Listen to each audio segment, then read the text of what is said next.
Alright, so I'm about to read a video transcript from a YouTube video called How Did the Holocaust Happen? The Nazis Rise to Power. So the transcript I'm going to be reading is primarily from James Bolgan, who's the lead curator for the Holocaust galleries at the Imperial War Museums.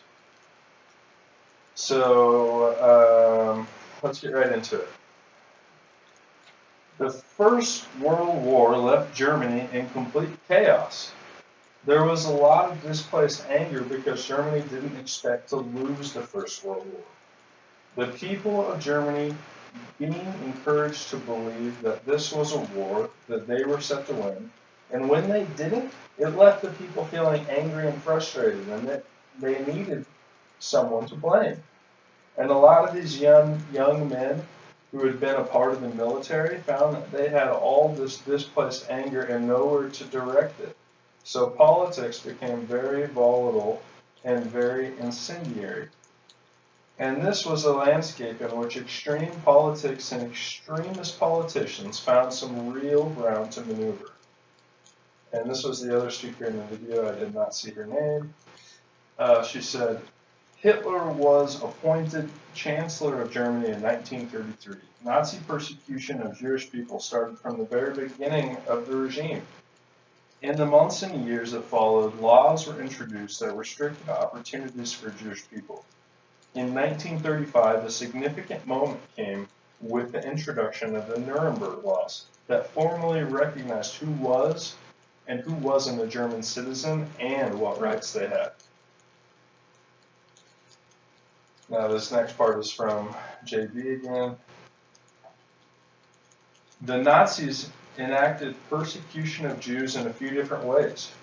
First of all, they used kind of the formal structure of laws and rules and regulations, and they also looked for ways in which populations could be coerced into supporting anti-Jewish thinking and anti-Jewish policy.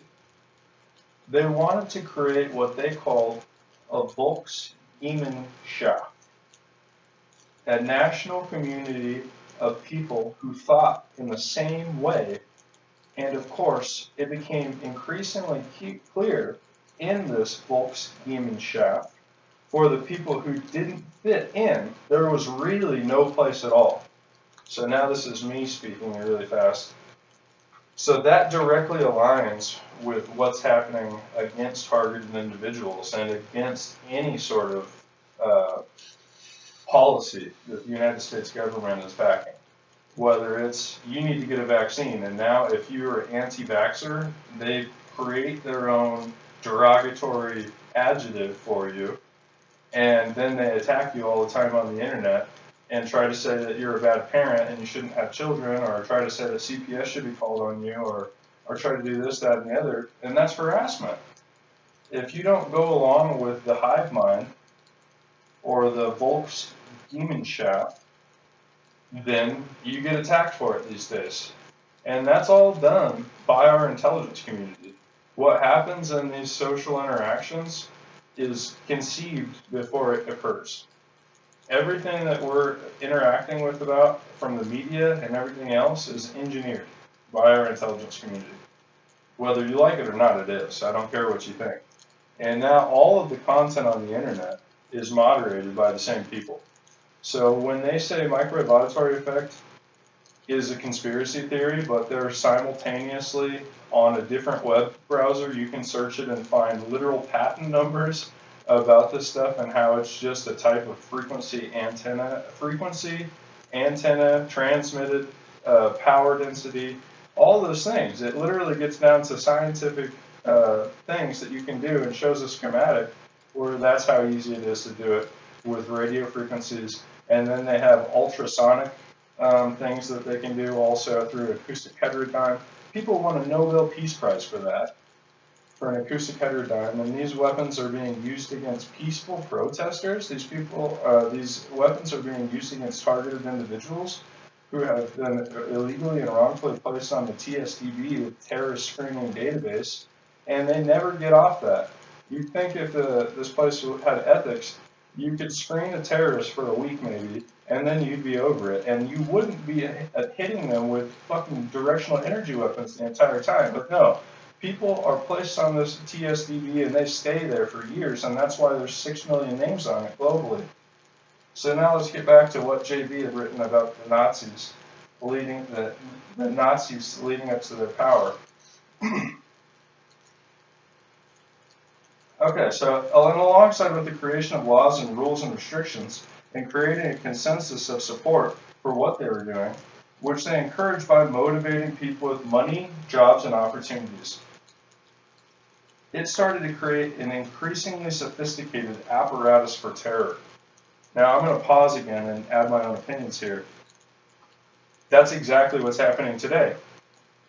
If people choose to not have ethics and choose to be a gang stalker, if people choose to be a part of the intelligence community, if people choose to stay in the military after the first 2 years and then get selected into one of these sort of projects or one of these sort of things that maybe they don't tell them in the military because of compartmentalization.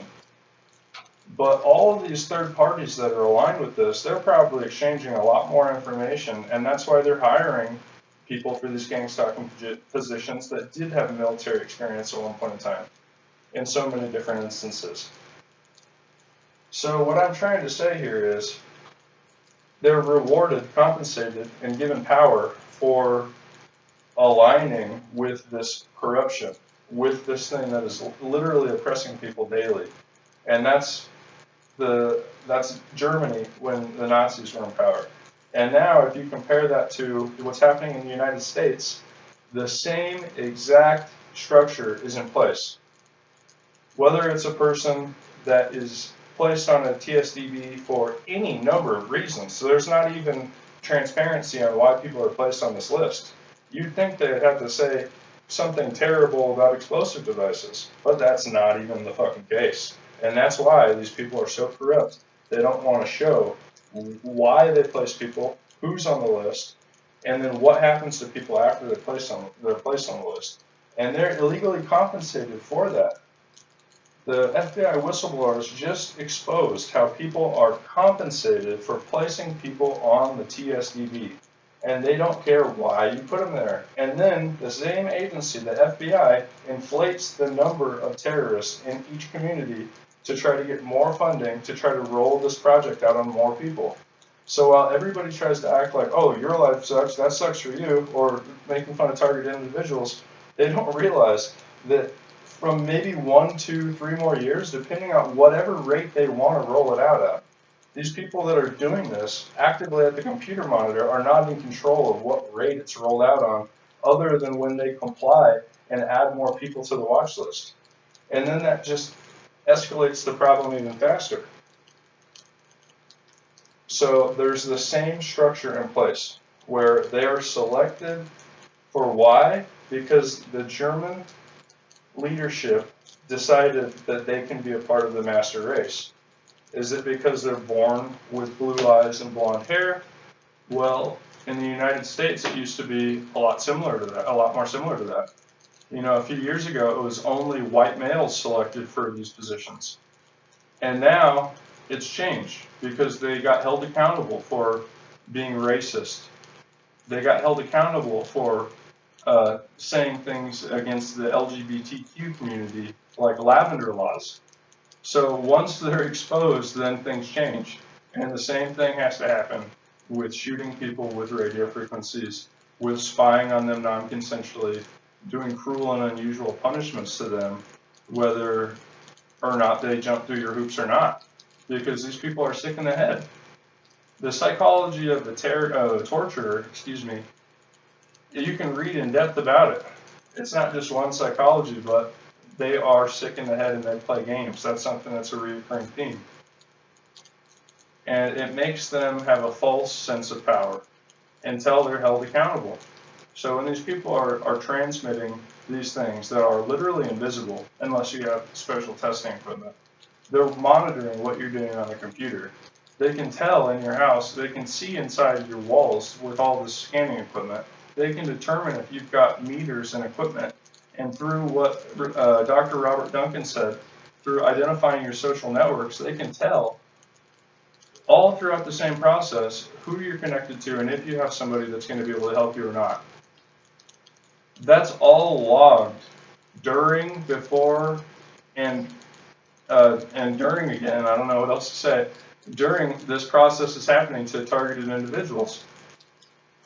So they're literally logging all this information about us, just like Edward Snowden had relayed. And then why are they doing it? So that they can handpick certain people to terrorize and torture and do no-touch torture, no-touch interrogations.